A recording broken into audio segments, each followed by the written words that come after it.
Imagine that your child, you had to discipline your child and you really didn't want to.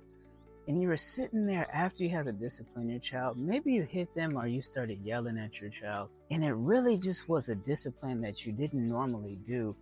But your child felt some type of way. And you were really trying to break down to your child, hey, this is why I did this. I remember a time like that. I was at church and my older son had just gotten baptized, and my older son was taking communion into church where he has to open up the top part of the communion and he takes a piece of bread and then he has the juice that goes with it to represent Jesus and how he died on the cross. And my younger son, he really wanted to get one of the communions, and I kept telling him, Base, you can't have that. So then he got angry and stuff like that, and then he got mad, and I had to hit him during church service. I said, hey, stop. This is not the time that you do that. And there's a time and a place for everything. And sometimes you really have to teach your kids that. And I think sometimes if we just express it in the right way, we can really direct and lead and guide our kids in the right direction, because teaching can be good. You can teach your kids how to be disciplined and really understand like what they need to be doing. And I think that's so important, because when my younger son wanted to take communion, I felt kind of bad because he wasn't baptized. But at the same time, the reason he wasn't baptized is because he's 6. He could, but I want him to grow into it and understand what baptism is. And that's what I mean. For me, discipline is about teaching, having the child understand why they need to do certain things to fall in line and why the certain things that they're doing is not good. And I think as a father, we can really help our kids grow, and we can really express to them like who they are in a disciplined way. So this way they don't really fall out of order. And that's really what I want y'all to do as fathers. I want y'all to be the teachers of the household, to show your family. I can really show my family how this is going to go.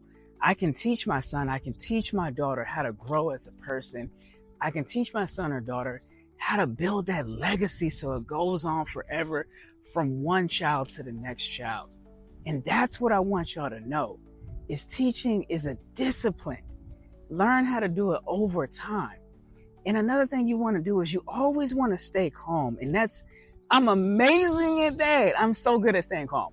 I've just learned it over time. It's almost like an art. Like anytime something happens, I'm always just so calm. Like my girl always tell me that. She'd be like, Chris, you know what? I'm like, what? She like, you so calm.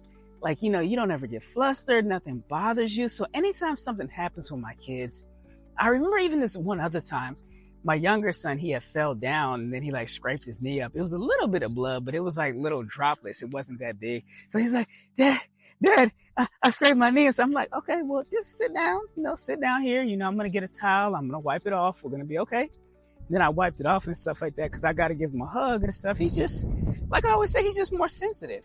But I was happy because I'm always just so calm. I want them to know Daddy has that peace, calmness about him. My dad is so calm. He's so relaxed. He's so loving. And that's really what I want you as a father to be. You don't have to be that dictator where you're like, you have to do this because I'm the dad. Don't do that. Just stay calm. Just stay cool. Everything gonna be all right. Just calm down. Because you have to show them that calm presence and be still. Listen, let God lead and guide you through him and through you as the vessel to your kids to say, I have this calm presence about me. If you teach your kids, the child, your calm presence, they learn how to be calm. If you're calm, they're calm at school. They're calm around their friends. They're calm around other people. And that's what I really want y'all to do, is stay calm, man. Stay calm. And what you also want to do is set clear boundaries. And what I mean by that is, no means no. If you tell your child you need to go to bed at 9 o'clock, have your child go to bed at 9 o'clock. Keep in mind, I understand sometimes they may stay up later, or they have different activities and different stuff like that. But don't let them go past something on a time limit or do something that they're not supposed to do, and you've already enforced the rules. You don't have to be rude. You don't have to yell at your child. You can take away their video games. You can take away their phone.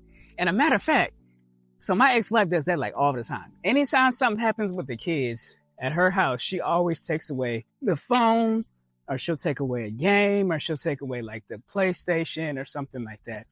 which I'm like, hey, daddy can't help you. So I was like, only thing I tell them is, hey, when you at mama's house, you need to follow what your mama's telling you, because I want them to respect authority. I really do. I want them to respect the authority that's around them. And I also want your kids to do that too. And I want you to teach your kids that as long as my dad sets these clear boundaries and I follow, we'll be okay.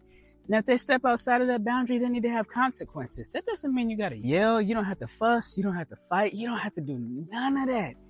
All you got to do is set that clear boundary. And when they step over it, you need to have some type of consequences. And I'm not saying you got to hit them with the belt. Just take something away, ground them for a while. Let them learn through the experiences. And that's what I mean. Use consequences that will really enforce and show your child that if I cross this line, my dad is going to take away my game. He's going to take away my phone, or he's going to have a time period where I can't play with my friends. And lots of kids, what they fail to realize is as parents, and as fathers, we're only really required for food, lights, water, clothes. Just the basic necessities. We're not obligated to cook 3 and 4 course meals. We're not obligated to take them to their friend's house. They got to play with their friends. We're not obligated to do that. As parents, we don't have to do those type of things. And that's something I want you to know, is that show your kids what it's like to have these consequences. And then what you also want to do, whenever your child does something wrong and you feel like you need to correct your child, that's okay. But make sure when you correct your child that you're doing it in private. And the reason why is because you should never, ever yell at your kid in public.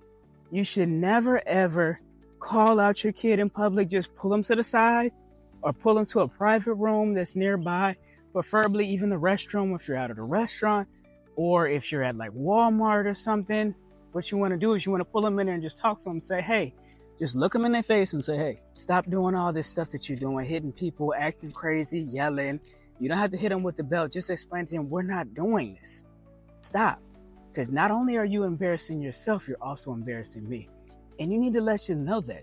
Because if you let your child know that, they understand that my daddy is the authority figure with a calm voice, and he's very clear, very particular about the way he wants things done. And that's why I say you want to correct him in private. And the reason why is because your child doesn't deserve to be called out in front of everybody. You wouldn't want that happening to you, so you shouldn't do that to your child.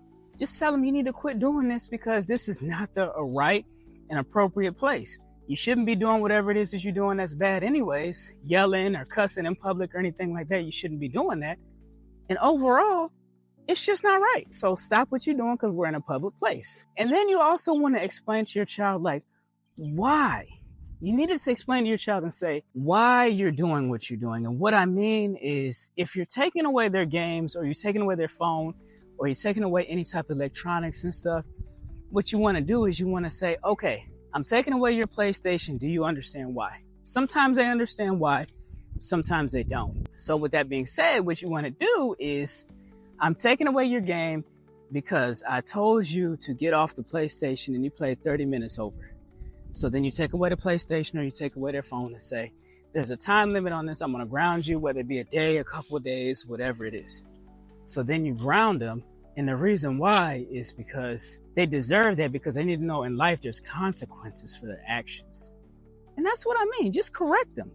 You don't want to tell them like, hey, just hit them, boom, and they don't know what's going on. You hit your child and y'all out in public and you just hit them and they don't know what's going on. You have to explain the why behind it. So this way they better understand. I see a lot of parents do that.